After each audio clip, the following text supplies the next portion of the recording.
శ్రీ గురు చరిత్ర అధ్యాయం 43 శ్రీ గణేశాయ నమః శ్రీ సరస్వత్యై నమః శ్రీ గురుభ్యో నమః.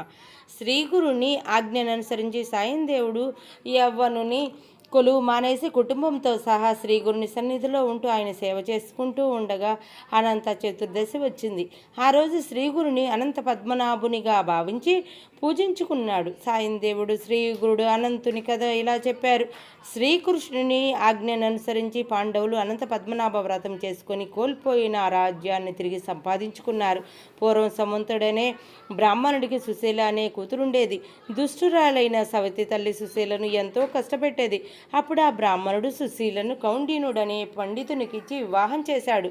పెళ్లి రోజు కౌండినుడు సుశీలను తన ఇంటికి తీసుకుపోతూ ఒక మధ్యాహ్న సమయాన్న ఒక నది ఒడ్డుకు చేరి అక్కడ అనుష్ఠానం చేసుకోవటానికి ఆగాడు. ఆ నదీ తీరాన్న ముగ్గురు స్త్రీలు అనంత వ్రతం చేసుకుంటూ సుశీలను కూడా పిలిచి వ్రతం చేసుకోమన్నారు. పూజ పూర్తయ్యాక తోరం ఆమె చేతికి కట్టారు. కౌండిన్యుడి భార్యతో సహా అమరావతి నగరం చేరి అనంతుని వ్రత ప్రభావం వల్ల నగరాధిపతి అయినాడు. కొన్ని రోజులు గడిచాక కౌండినుడు తన భార్య చేతికి ఉన్న తోరం చూచి తనను వశపరుచుకోవడానికి ఏదో దారం ధరించిందని భ్రమించి తోరమును తెంచి అగ్నిలో పడవేశాడు.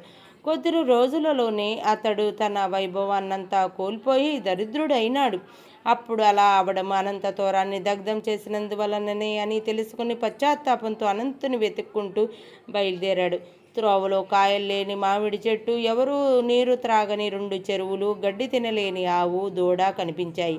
అనంతుడు ఒక వృద్ధ బ్రాహ్మణ్ణి వేషంలో దర్శనమిచ్చి పూర్వ పాపాల వల్ల అవి అలా కష్టపడుతూ ఉన్నాయి అని చెప్పి కౌండిన్యుడి సకల సంపదలు అనుగ్రహించారు అని చెప్పి ఆ శ్రీగురుడు సాయం దేవుని అనంత వ్రతం చేసుకోమని చెప్పారు. శ్రీ దత్తాయ గురవే నమః.